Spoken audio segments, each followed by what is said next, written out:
share, subscribe, and like the Global Impact videos and get latest updates on it.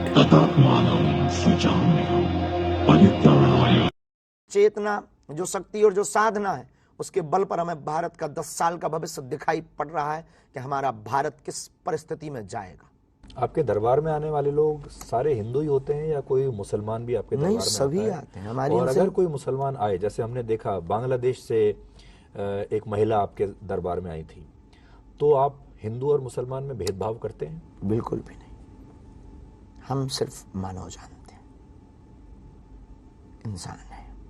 लेकिन जब वो हमारे ही अध्यात्म के ऊपर उंगली उठाने लगते, हाथों में पत्थर ले लेते, तब हमें समझ में आ जाता है कि ये इंसान नहीं, ये रावण का खानदान है। बस इतना भेदभाव है। संबोधन के लिए मुसलमान, हिंदू, ईसाई, पर हमें तो रावण के खानदान का नजर आता है। और बांग्लादेशी बहन भी आई तो हमने धर्म परिवर्तन नहीं कराया। हमने क्या कहा, बहन तुम वहीं रहो, बस हमारे राम को स्वीकार करो। ये हमारा सनातन है, इतना सॉफ्ट। ये मौका अगर किसी और को मिलता तो क्या वो छोड़ता? नेवर। हमारे देश में मुसलमान असुरक्षित हैं, ये कहने वाले भी आधे हिंदू ही हैं। ये कहने वाले बहुत सारे नेता जो दुर्भाग्य वो से हिंदू ही हैं। सुप्रीम कोर्ट में अर्जी लगाने वाले हिंदू ही हैं। विदेशी मंचों पर सवाल पूछने वाले भी बहुत बार हिंदू ही हैं और अखबारों में लिखने वाले भी हिंदू ही हैं। तो हिंदू जो है वो डिवाइडेड है, बटा हुआ है। आपने देखा होगा, हिंदू ऐसा है, वो बजरंग बली के नाम पर भी पूरा हिंदू समाज एक साथ वोट नहीं डालेगा। उसमें भी लोग बटे हुए हैं, अलग अलग। हिंदुओं में भी अलग अलग विचारधाराएं, अलग पार्टियां, अलग विचारधारा। इसको आप कैसे एक साथ एक करेंगे? सनातनियों को एक करने के लिए ही हम निकले। चाहे पंथ अनेक हों, पर हम सब हिंदू एक हों। ये दिमागी साइकोलॉजी में हमें भरना है। इनको ये जो साइको बीमारी हो गई है, इसी के उपचार के लिए तो हम काम कर रहे हैं कि सबसे पहले हम सनातनीय वैदिक हिंदू हैं, बस। और हम उस आराध्य के उपासक हैं। ये राम का राष्ट्र है। अब जो आपने कहा कि मुसलमान खतरे में या याचिका दायर करते हैं, ये हिंदू ही है, यूं कह सकते दुर्भाग्य से वो हिंदू है। बस समझदार को इशारा काफी। मैं आज कुछ आंकड़े लेकर आया हूं। ये आंकड़े हैं धर्म परिवर्तन के आंकड़े 2015 से 2020 तक, 5 साल के। ये आंकड़े कहते हैं कि अगर आप मुसलमानों को देखेंगे तो इसमें 13 लाख मुसलमान लोगों ने 13 लाख लोगों ने इस्लाम को अपनाया 5 साल में। लेकिन हिंदू धर्म को सिर्फ 30,000 लोगों ने अपनाया। इस आंकड़े को अगर आप देखें तो सबसे अगर आप तुलना करें 30,000 और 13 लाख, बहुत बड़ा अंतर है। बड़ा अंतर क्या, जमीन आसमान का। बस इसीलिए तो हम जी रहे हैं। आप हिंदू राष्ट्र की बात करते हैं। हिंदू राष्ट्र तो नेपाल भी था, लेकिन नेपाल ने भी अपने आप को बदल लिया। तो हिंदू राष्ट्र की आप दुनिया में कोई आज की व्यवस्था में कोई जगह देखते हैं? जब हम 80% हिंदू हैं तब भी इतने विवाद हैं। अगर हिंदू राष्ट्र बन भी गया भारत, तो बहुत विवादों में आ जाएगा। बिल्कुल भी नहीं, विवाद शून्य हो जाएंगे। हिंदू राष्ट्र कागज पर नहीं चाहिए, दिलों में चाहिए। तो आप संविधान में कोई बदलाव की मांग नहीं करते हैं? जब दिलों में होगा तो संविधान में भी बदलाव होगा। बदलाव होगा तो हिंदू राष्ट्र की स्थापना कागजी रूप से भी होगी। लेकिन हमें सबसे पहले दिलों में चाहिए। महाराज जी, आपने देखा होगा, इससे पहले जो ट्रैक रिकॉर्ड हम देखते हैं, जैसे जैसे हमारे देश में साधु संत ज्यादा खबरों में आने लगते हैं, ज्यादा उनका प्रचार होने लगता है, उनके बुरे दिन शुरू हो जाते हैं, विवाद शुरू हो जाता है। आसाराम बापू आप देख लीजिए, बाबा राम रहीम देख लीजिए, और पहले अगर जाए इंदिरा गांधी के जमाने में तो धीरेन्द्र ब्रह्मचारी कितने विवादित रहे। कभी आपको ऐसा डर लगता है कि आप क्योंकि इतने ज्यादा खबरों में हैं तो विवादों में भी बहुत जल्दी आएंगे, पतन भी बहुत जल्दी शुरू हो सकता है? बिल्कुल हो सकता है। ये हर पल हमारा आत्मचिंतन है। वैसे तो हमारी निजी अपने आप को एक शपथ है कि कभी कोई ऐसा कृत्य नहीं करेंगे जिससे सनातनीय हिंदुओं को नीचे झुकना पड़े या हमें नीचे देखना पड़े। उसके बाद प्रायोजित ढंग से षड्यंत्र करके कोई कर दे तो राम जी बचाएं। आपकी जो फिजिकल एज है वो तो 27 साल है जैसा आप बताते हैं, लेकिन जब हम आपसे बात करते हैं तो ऐसा लगता है कि आपकी जो मानसिक आयु है वो शायद कहीं ज्यादा है इससे, या आप मानसिक रूप से भी 27 साल के ही हैं। बचपना है हमारे अंदर कई बार बचपना हमारा फूट पड़ता है और हमें नहीं लगता कि हम मानसिक जैसे हैं वैसे तुलना आप कर सकते हैं। कभी आपने ये भी सोचा कि जो आपकी पर्सनैलिटी है, जिस तरह आप दिखते हैं, युवा उससे ज्यादा उसकी वजह से काफी आकर्षित होता है आपसे? नहीं, आप एक बहुत ट्रेडिशनल साधु संत की तरह नहीं दिखते। हाँ, दाढ़ी मूंछ भर की कमी है, बाकी कोई कमी नहीं है। अभी 5-7 साल के बाद, 10 साल के बाद आप सोचते हैं आप भी लंबी दाढ़ी रखेंगे, लंबे लंबे बाल रखेंगे ताकि आप नहीं, पारंपरिक रूप से एक साधु संत की तरह नजर आए, फिर भगवा कपड़े पहनने शुरू कर दें? नहीं, भगवान तो हम अभी भी पहन लेते हैं, लेकिन ऐसा कोई हमारा सपना नहीं है। बाल बड़े कर लें बात अलग है, दाढ़ी मूंछ का हमारा ऐसा, क्योंकि हमें बाबा बनना ही नहीं है, तो बाबा कहलवाना बंद कर रहे हैं। तो आप अपनी पहचान किस तरह आगे बनाना चाहते हैं? सनातनी सिपाही की जो पहचान है यही बने रहने दीजिए, काहे को बदलाव करवाते हो आप कभी ये देखते हैं कि आपके पास आपके फॉलोअर्स कितने बढ़ रहे हैं? इंस्टाग्राम पे बागेश्वर धाम को लेकर 1 करोड़ से ज़्यादा हैशटैग चल रहे हैं और कितने आपके वीडियो, कितने आपके क्लिप्स चलते रहते हैं? नहीं, ये तो क्रांति है, लोग आते जाते रहेंगे, नदी बह रही है, कितने घाट धुल रहे, ये घाट समझे। जो किनारे पर घाट मिलते हैं वो अगर धुल रहे हैं तो वो अपना परिचय अपने पास सेव रखें। हमारा कोई ऐसा निजी है, हम बायोडाटा नहीं रखते कि कितने घाट धुल चुके हैं। हमारा तो लक्ष्य ध्येय समुद्र में मिलना है, सनातन को एक करना है।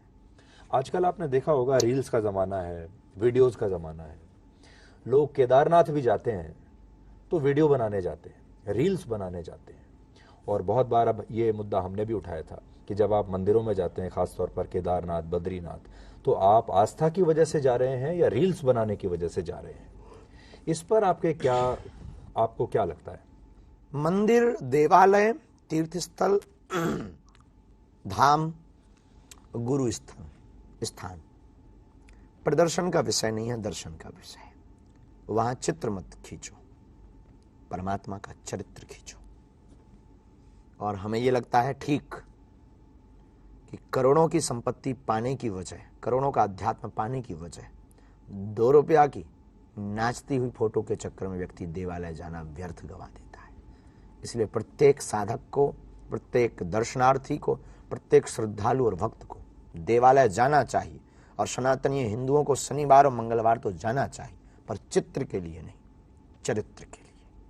और ठीक ये उसी प्रकार बाधा है जैसे सूर्य के सामने काले घने बादल आ जाते हैं, वैसे ही आजकल दर्शनार्थियों के सामने मोबाइल आ जाता है ईश्वर के दर्शन के पहले। आप मोबाइल फोन रखते हैं? यस।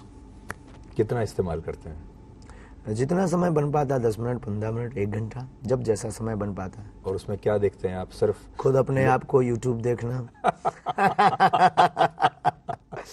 और कभी कभी क्रिकेट गेम उस पर खेल लेते हैं। अच्छा, तो आप खेलते हैं ऑनलाइन वाला? नहीं, ऑनलाइन नहीं, उसमें अच्छा। वो डला है। अच्छा, बैट बॉल जो तो भी हो। इससे ऐसा लगता है कि क्रिकेट का आपको काफी शौक है। अनिश्चितताओं का खेल है और हमको ऐसी चीज बहुत प्रिय है। जैसे हम वीडियोस में कभी बार अपने आप को देखने की वजह हम फिर रहस्यमयी चीजें देखते हैं। रहस्यमयी चीजें दुनिया, देश दुनिया में, जैसे एक जगह 7 कलरफुल अर्थ है, 7 रंग की भूमि है, ऐसी चीज़ें हमको देखने में बहुत इंटरेस्ट है। जैसे अपने यहाँ डायनासोर का काल था, वो क्या था, ऐसी सब चीज़ें। जैसे एक बार अचानक से बरमूडा ड्रैगन के बारे में आ गया, फिर उसको देखने के बाद हमने अपना आत्ममंथन किया कि आखिर क्या है ये, वहाँ पर जाकर सब गायब क्यों हो जाते हैं, ऐसी चीज़ें देखने का।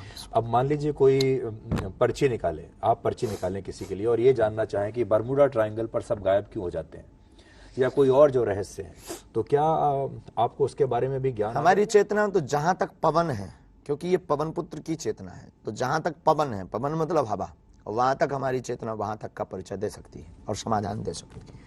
लेकिन याचक होना चाहिए, जिज्ञासु होना चाहिए।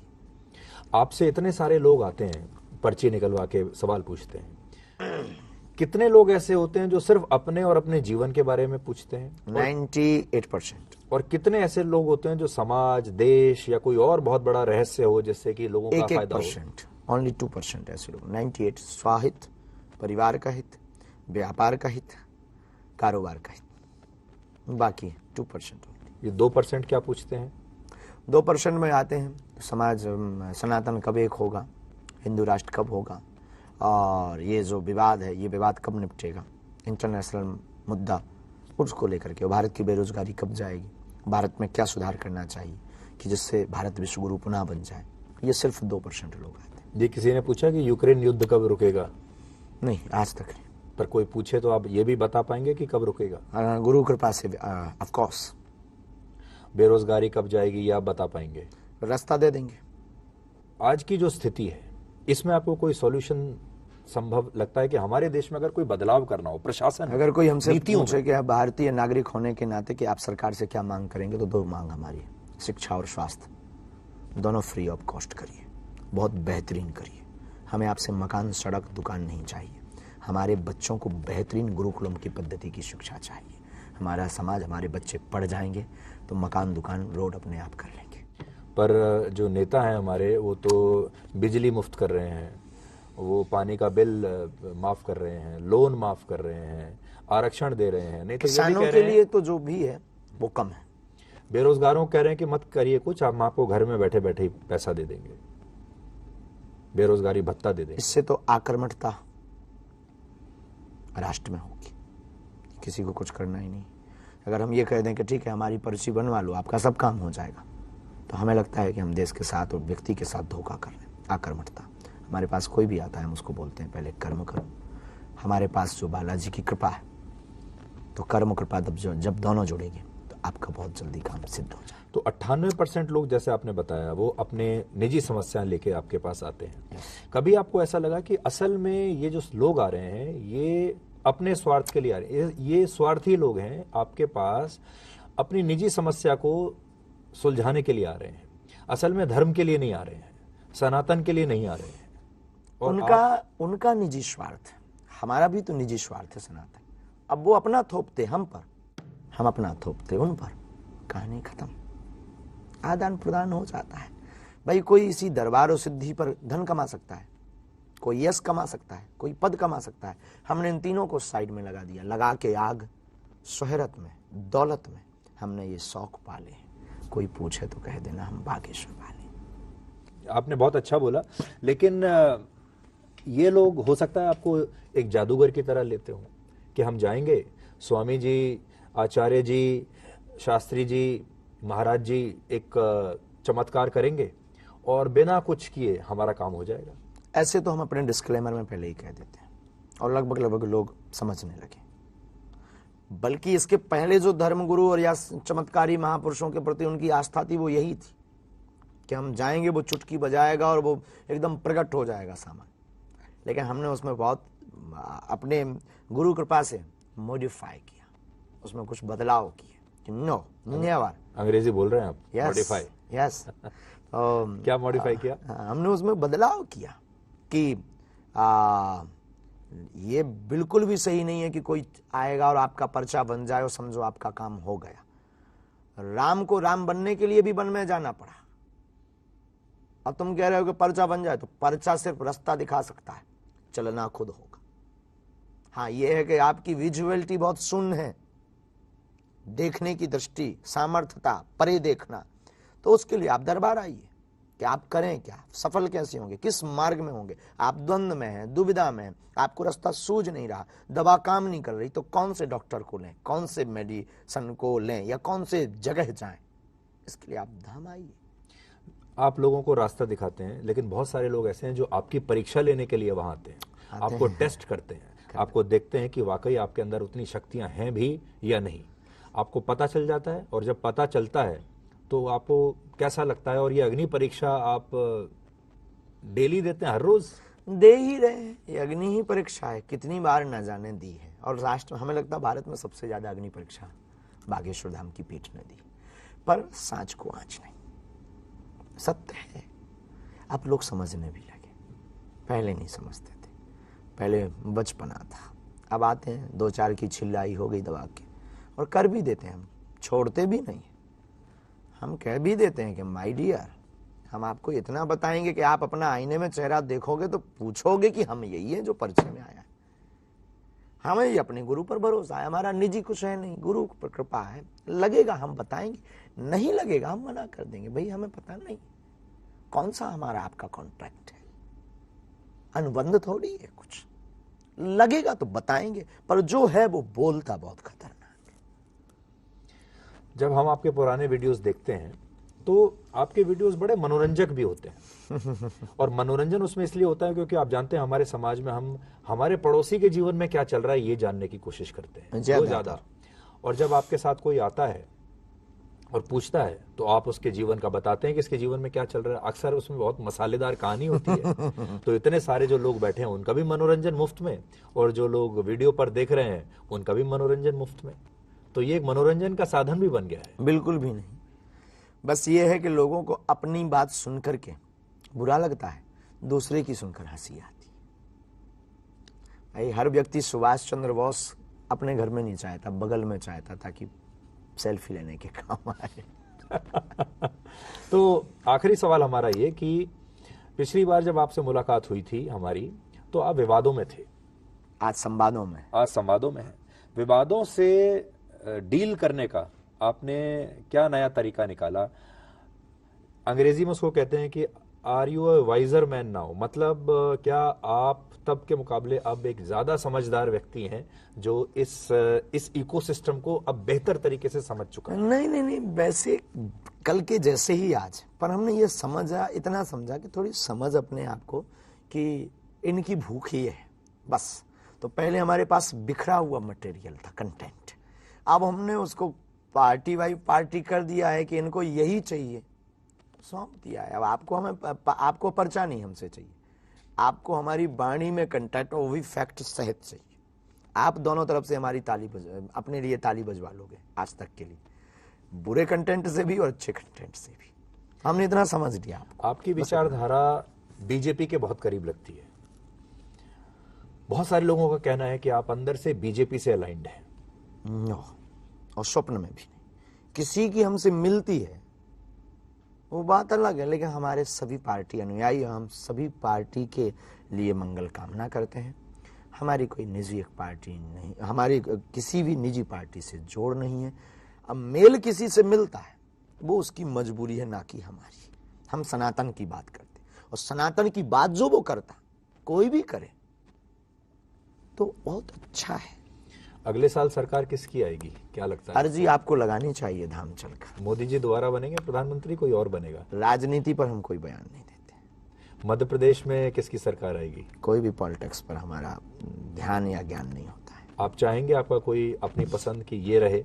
जो राष्ट्र का हित करे और जो प्रदेश का हित करे उसे बनना चाहिए।